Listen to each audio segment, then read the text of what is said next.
Hi students, मैं अमित कुमार आपको chemistry की क्लास में बेसिक से जानकारी देने वाला हूँ। उसके बारे में जानिएगा रसायन विज्ञान क्या है। तो बात करते हैं रसायन विज्ञान।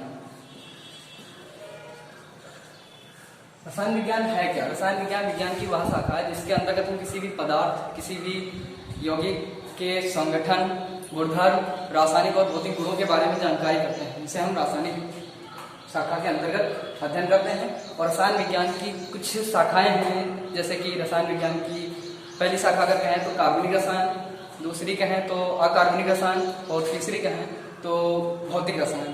तो देखते हैं जरा रसायन विज्ञान की परिभाषा देखते हैं। रसायन विज्ञान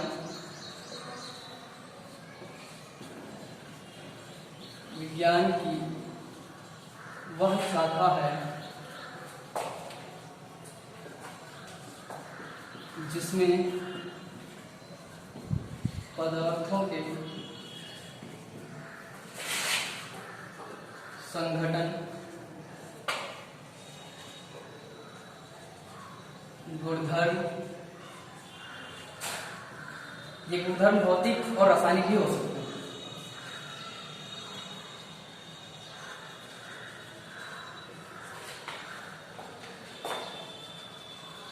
आदि का अध्ययन करते हैं। रसायन विज्ञान की शाखाएं हैं।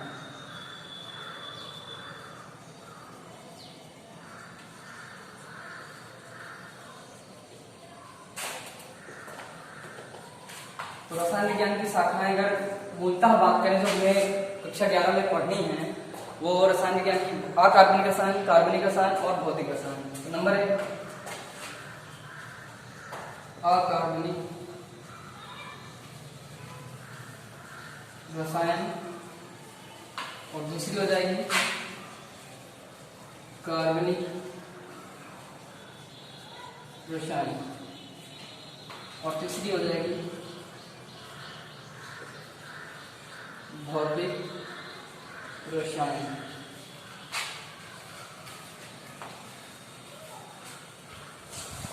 ये हो जाएंगी आपकी 3 शाखाएं जो मूलतः हमें पढ़नी है कक्षा 11 में।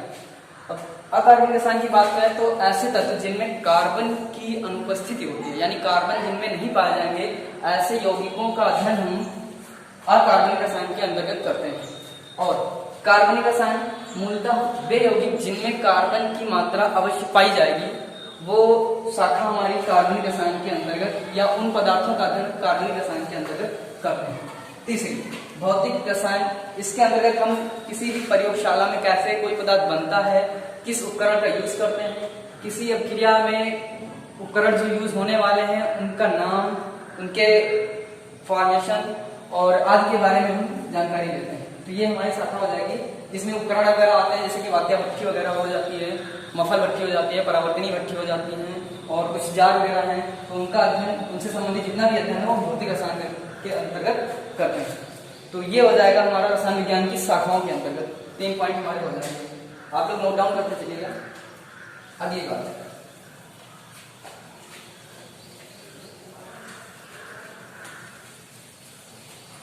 अब रसायन विज्ञान में हम मूलतः जिन तत्वों का या पदार्थों का अध्ययन करते हैं वो होते क्या क्या हैं। तो जैसे कि हम बात कर लें, अगर कुछ पदार्थ हमारे वातावरण में भी पाए जाते हैं, जैसे हम बात करें जल,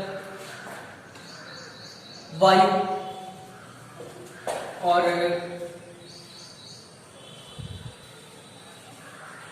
कार्बनिक पदार्थ जैसे मीथेन, अल्कोहल आदि। और साथ ही साथ तत्वों में बात करें, कार्बन है, नाइट्रोजन है, ऑक्सीजन है, जिसको हम वायु भी कह सकते हैं, और साथ ही साथ क्लोरीन ले लेते हैं, सोडियम ले लेते हैं, कुछ धातुएं भी ऐसे तत्व पाए जाते हैं। तो इनके बारे में अगर हमें अध्ययन करना है तो हम उस सभी का अध्ययन रसायन विज्ञान के अंतर्गत ही करते हैं।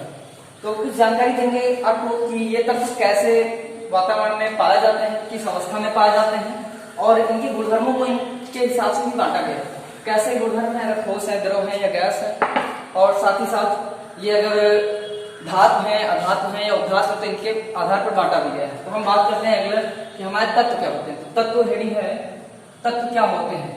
तो तत्वों को मेनली दो भागों में बांटा गया है। या पदार्थ की बात करें अगर, तो पदार्थ हमारे दो प्रकार से होते हैं, समांगी और विषमांगी। विषमांगी में अगर बात करें तो जनरली ऐसे पदार्थ जैसे वायु पाई जाती है जिसमें बहुत सी गैसें होती हैं, छोड़ते हैं इसको भी। बात करते हैं तत्व। तो तत्व हमारे जो होते हैं मेनली स्वतंत्र अवस्था में अगर पाए जा रहे हैं या किसी से क्रिया भी करते हैं तो जिनका अपना अस्तित्व होता है वो तत्व होते हैं। तत्व में अगर हम बात करें तो जैसे हाइड्रोजन जिसका प्रतीक H होता है, दूसरा हीलियम जिसका प्रतीक He होता है, प्रतीकों के साथ बताते हैं। तीसरा है lithium, beryllium, boron, carbon, nitrogen, oxygen, fluorine, नियम। आगे और बात करें तो सोडियम, मैग्नीशियम, इस तरह से और भी तत्व हैं। ये तत्व हमारे जो होते हैं इनके कुछ प्रतीक हैं और ऐसे तत्व हैं जो कि आप बेसिकली पढ़ चुके हो कक्षा 11 से संबंधित, तो इसके बारे में बेसिक जानकारी नहीं दे रहे हैं, लेकिन कुछ जानकारी देना चाह रहे हैं कि तत्व जो हैं किस अवस्था में पाए जाते हैं। तो ये जो तत्व होते हैं इनका अपना कोई ना कोई परमाणु होता है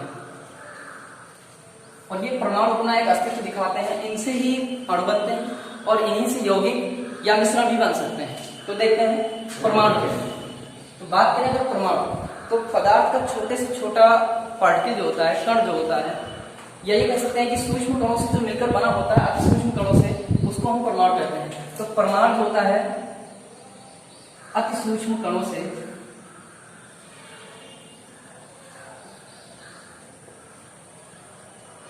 अति सूक्ष्म कणों जैसे इलेक्ट्रॉन या इलेक्ट्रॉन, प्रोटॉन तथा न्यूट्रॉन, तीन हो जाएंगे। अति सूक्ष्म कणों से मिलकर बने कण परमाणु कहलाते हैं। एग्जाम्पल के तौर पे जैसे बात करें तो हाइड्रोजन एक अपना परमाणु अपने अस्तित्व को बनाए हुए है, दूसरा नाइट्रोजन भी अपना एक परमाणु है, तीसरा ऑक्सीजन भी एक परमाणु है। तो जिनको हम एक सिंगल प्रतीक के द्वारा दिखाते हैं वो एक परमाणु के रूप में ही बताए जाते हैं। इनको मेनली तत्व भी कहते हैं। और ये अगर इलेक्ट्रॉन, प्रोटॉन, न्यूट्रॉन से बने हुए हैं, इनके कुछ गुण अलग अलग हैं, तो इनको हम परमाणु कहते हैं। तो परमाणु के बाद अगर हम बात करें इसमें कुछ और, हाइड्रोजन हो गया, नाइट्रोजन हो गया, ऑक्सीजन हो गया, इसी में बात कर लें अगर सोडियम का भी अपना परमाणु होता है, फ्लोरीन का भी अपना परमाणु होता है, क्लोरीन का भी अपना परमाणु होता है, आदि एक्सेट्रा। तो बात करें तो परमाणु के बाद अणु की बात, अणु क्या होता है और अणु के साथ साथ जाना यह भी जरूरी है कि यौगिक क्या होता है। अणु क्या होते हैं? अणु जो होते हैं अधातुएं जब परस्पर आपस में क्रियाएं करती हैं, यानी ये कह सकते हैं जब दो या दो से अधिक अधातुएं आपस में क्रिया करती हैं तो अणु बनाती हैं। ध्यान दीजिएगा, जब दो या दो से अधिक अधातुएं परस्पर क्रिया करती हैं तो अणु बनाती हैं।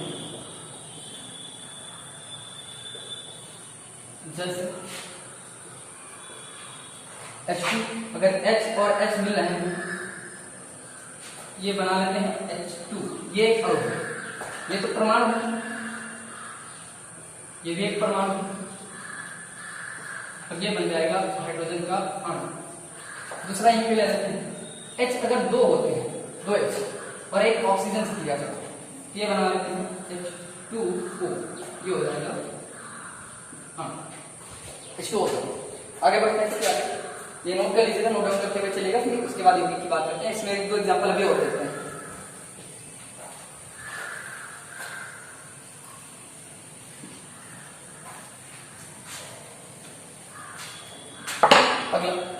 जैसे कार्बन प्लस 2 ऑक्सीजन मिलता है, या हम कह सकते हैं ऑक्सीजन इस रूप में हमेशा आती है, O2 के रूप में आती है, जैसे भी आएगी O2 वायु, इसको वायु भी करते हैं। अगर ये क्रिया कर रहे हैं ये CO2 कार्बन डाइऑक्साइड बना देते हैं, और ये भी एक अपने अस्तित्व में अणु है। अब अणु क्या होगा, कार्बन का अपना गुणधर्म होता है, ऑक्सीजन का अपना गुणधर्म होता है, लेकिन जब ये परस्पर क्रिया करेंगे और एक नए गुणधर्म को व्यक्त करेंगे तो वो नया तत्व भी हमारा अलग हो जाता है, जिसको हम अणु कहते हैं। आगे देखते हैं यौगिक क्या होते हैं, इनके बारे में भी जानते हैं।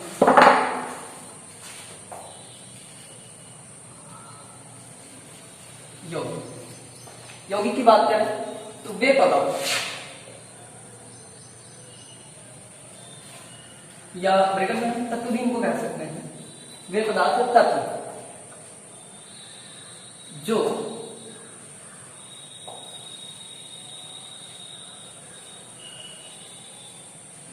अधात्मों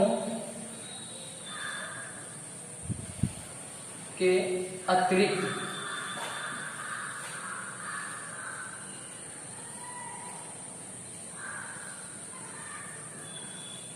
धातुओं से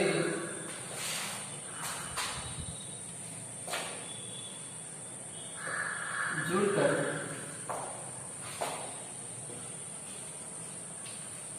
नया पदार्थ बनाते हैं।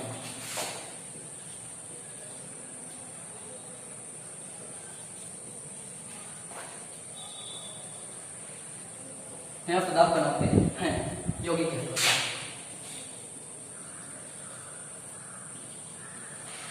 कहलाते हैं। और इसी को हम क्या लिख सकते हैं, ध्यान दीजिएगा, जब दो या दो से अधिक तत्व, ब्रैकेट में हम कौन कौन से लेंगे, ये परमाणु और परमाणु, ये धातुएं तथा अधातुएं हो सकती हैं। अधिक तत्व परस्पर क्रिया करके यौगिक बनाते हैं।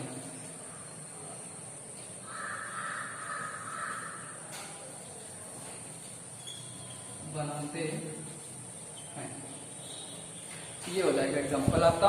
इसका देखिएगा जरा, जैसे यानी कि हम बात करेंगे जब दो या दो से अधिक तत्व, जब परमाणु होंगे, लेकिन वो परमाणु किसके होंगे, धातुओं के, और या फिर उसके साथ अधातु जुड़े, यानी कंडीशन मैंने दे रखी है, या तो धातु होगी उसके साथ में और साथ में होगी अधातु। अधातुएं अगर अधातुओं से जुड़ेंगी तो वो मिश्र धातुएं भी बना सकती हैं। ध्यान दीजिएगा यहाँ पे, अधातुओं से जुड़ेंगी तो अणु बनाएंगी, और धातुएं धातुओं से जुड़ेंगी तो मिश्र धातु बनाएंगी। अधातुएं और अधातुएं ये बनाती हैं मिश्र धातु। और अगर धातुएं मिलेंगी, धातु प्लस धातु, ये बनाएंगी मिश्र धातु। नीचे मिश्र धातु, अब ये हो जाएगा अधातुएं और अधातुएं मिलके बनाएंगे ये, ध्यान दीजिएगा। तो अधातुएं और अधातुएं मिलेंगी तो अणु बनेगा, धातुएं और धातुएं बनेंगी तो मिश्र धातु। लेकिन जब धातु और अधातु परस्पर क्रिया करेंगे और करने पर यौगिक बनाते हैं, जैसे ध्यान रखिएगा। यौगिक का एग्जांपल अगर हम दें, जैसे में आगे देखिएगा, जैसे हम बात करें NaOH, ये हमारा एक यौगिक है। बात करें HNO3,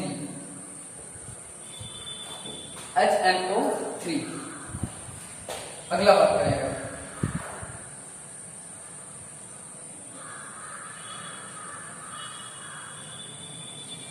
MgOH का वोल्टेज, ध्यान रखिएगा। ये Na और ये OH, HNO3, Mg और OH, इनके बारे में ध्यान दीजिएगा। Na ये हमारी एक धातु है, धातु परमाणु किसका है, धातु का है। ये दोनों ऑक्सीजन और हाइड्रोजन जो है ये अधातु है, हाइड्रोजन अधातु है, नाइट्रोजन भी ये अधातु है और परस्पर अणु से मिलकर बने हुए हैं। यहाँ ये भी चीज ध्यान रखिएगा कि अणु भी एक मिला हुआ है O3 का, इसलिए यहाँ पे HNO3 हो जाएगा। और यहाँ पे Mg प्लस OH का वोल्टेज, Mg धातु है और OH जो कि एक अणु भी है अस्तित्व में मिलकर और धातुओं से क्रिया कर रहे हैं। तो जब एक कंडीशन यहाँ पे और भी बनती है, अगर अणु हो प्लस धातु, ये कंडीशन भी बनती है, तो हमारा जो यौगिक नया पदार्थ बनेगा वो यौगिक कहलाएगा। तो ये चीज ध्यान रखिएगा। आगे बात करते हैं।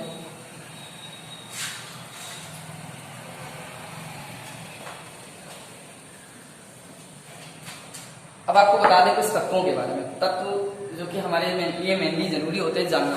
जैसे कि कुछ तत्वों के बारे में जानकारी करना इसलिए जरूरी हो जाता है कि तत्व जब तक की जानकारी नहीं होती तब तक केमिस्ट्री में हम ये नहीं जान पाते हैं कि ये तत्व कहाँ से आए, क्या है, कैसे हैं। तो इनको हम आपको बता दें। हमने आपको बताना ये चाहा कि आवर्त सारणी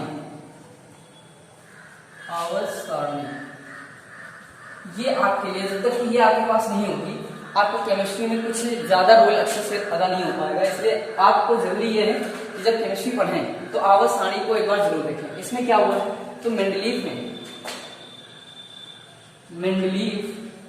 ने इसको सबसे पहले दिया था और इस मेंडलीव ने इसे दिया था 1869 में।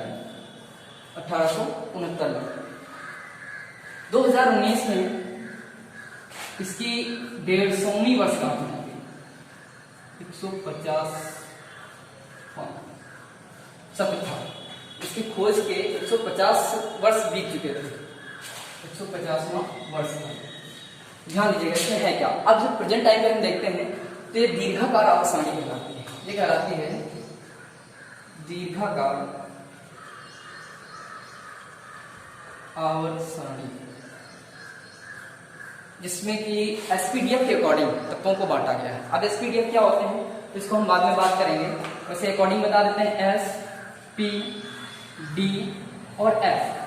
वैसे तो यहाँ पे एसपीडीएफ जो होते हैं वो कक्षक होते हैं, लेकिन बात करें अगर एसपीडीएफ आवर्त सारणी में तो इनको एक एक तत्वों को अलग अलग ब्लॉक बना दिए गए। एक एस का ब्लॉक है, दूसरा पी का है, तीसरा डी का है और फिर एफ का है। तो एसपीडीएफ के जो अलग अलग ब्लॉक दिए गए हैं इनमें तत्वों के लक्षणों को उनको देखते हुए उनको अलग अलग बांटा गया है और इनके इलेक्ट्रॉनिक विन्यास के आधार पर इन तत्वों को बांटा गया है। तो बताएंगे जब आपको अबाव, पाउली और हुंड का नियम बताएंगे तब आपको पता चलेगा विशेष तौर से कि एसपीडीएफ क्या होता है। आगे ध्यान दीजिएगा। तो सारणी में अगर हम बात करें तो क्या जानना है, तो ध्यान दीजिएगा। तत्व जैसे क्या होता है, परमाणु की बात करें तो हम बेसिकली परमाणु हमारा जो होता है वो केंद्र में नाभिक होता है इसके और बाहर उसकी चारों ओर कक्षाएं चक्कर लगाकर जिसमें इलेक्ट्रॉन चक्कर लगाते हुए पाए जाते हैं। अब यहाँ पर पॉजिटिव चार्ज होता है जिसको हम केंद्र कहते हैं या नाभिक कहते हैं, नाभिक। और इसके बाहर जो होते हैं वो कक्षक होते हैं। इनके नाम क्या होते हैं, पहली कक्षा के, दूसरी एल, फिर एम। के, एल, एम ऐसे एक और हो जाएगी तो एम हो जाएगी। इस तरह से इनकी कक्षाएं रखी होती हैं। प्रत्येक में आपको पता है हाईस्कूल में पढ़ चुके हो 2, 8, 18, 32 के क्रम में इलेक्ट्रॉन भी पाए जाते हैं। और तो इनके बारे में ध्यान दीजिएगा। जैसे बात करें हाइड्रोजन के पास में जाना जरूरी होता है कि क्या क्या होते हैं। तो हाइड्रोजन जो हमारा होता है इसका परमाणु क्रमांक 1 होता है। पूछा ये भी जाता है कि हाइड्रोजन का परमाणु क्रमांक क्या होता है, प्रतीक क्या होता है। तो कैसे जानेंगे ये कि परमाणु क्रमांक क्या है इसमें, तो उसके बारे में थोड़ा ध्यान दीजिएगा। पहले हम परमाणु संरचना भी आपको बता देंगे। परमाणु संरचना आप देखने के बाद फिर देखोगे कि तत्व क्या है, उनमें किस तरह से परमाणु क्रमांक कितना पाया जाता है, तो ध्यान दीजिएगा। अगला हम फिगर फिर से दे रहे हैं, उसको ध्यान दीजिएगा।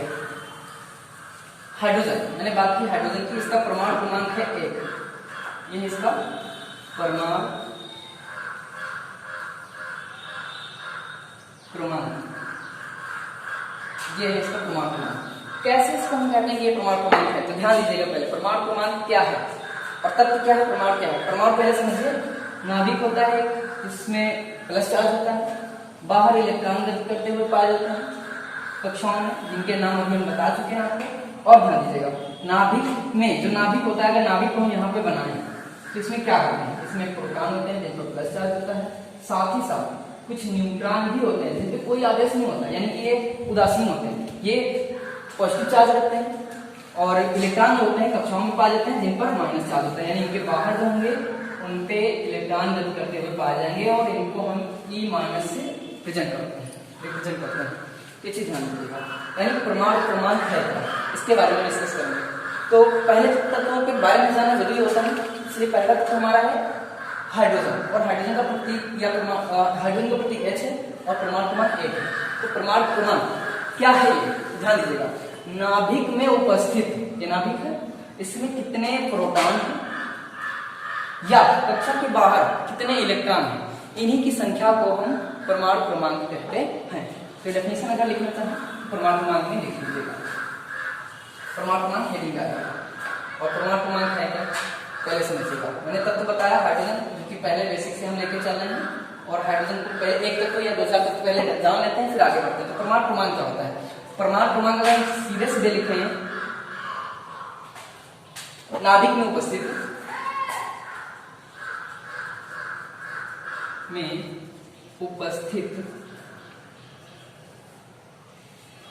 प्रोटॉन, इसको हम प्रोटॉन कहते हैं, प्रोटॉन समझ में आ रहा है, की संख्या को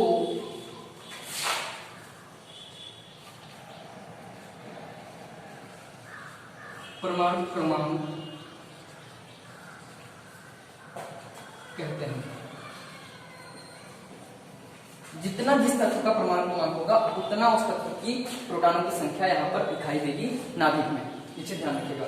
जैसे अब कुछ एग्जाम्पल और ले लेते हैं, तो हाइड्रोजन का जैसे 1 है, इसका परमाणु क्रमांक 1 यहाँ पर लिखेंगे, यानी प्रोटॉनों की संख्या कितनी होगी, तो 1 हो जाएगी, ये 1 प्रोटॉन है इसमें। और एक चीज ध्यान रखिएगा, जितने यहाँ पर अभी हमने बताया था, जितने प्रोटॉन नाभिक में होंगे उतने ही इलेक्ट्रॉन कक्षा के बाहर होते हैं, ये चीज ध्यान रखिएगा।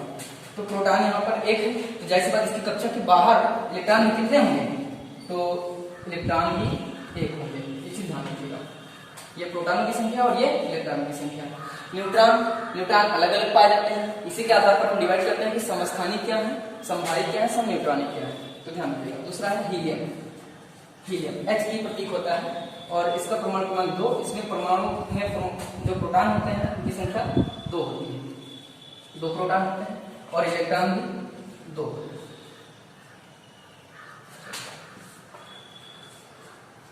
आगे ध्यान देखें, अगला देखते हैं कार्बन का 6 होता है, यानी प्रोटॉन की संख्या 6 हो जाएगी और इलेक्ट्रॉन की संख्या भी 6 हो जाएगी। अब आगे आप लोग खुद ही करेंगे, कुछ एग्जाम्पल दे रहे हैं आपको, वो करिएगा। जैसे Na का 11 होता है, इसमें प्रोटॉन की संख्या आपको बतानी है और इलेक्ट्रॉनों की भी बतानी है। मैग्नीशियम Mg 12 होता है, क्लोरीन 17 होता है,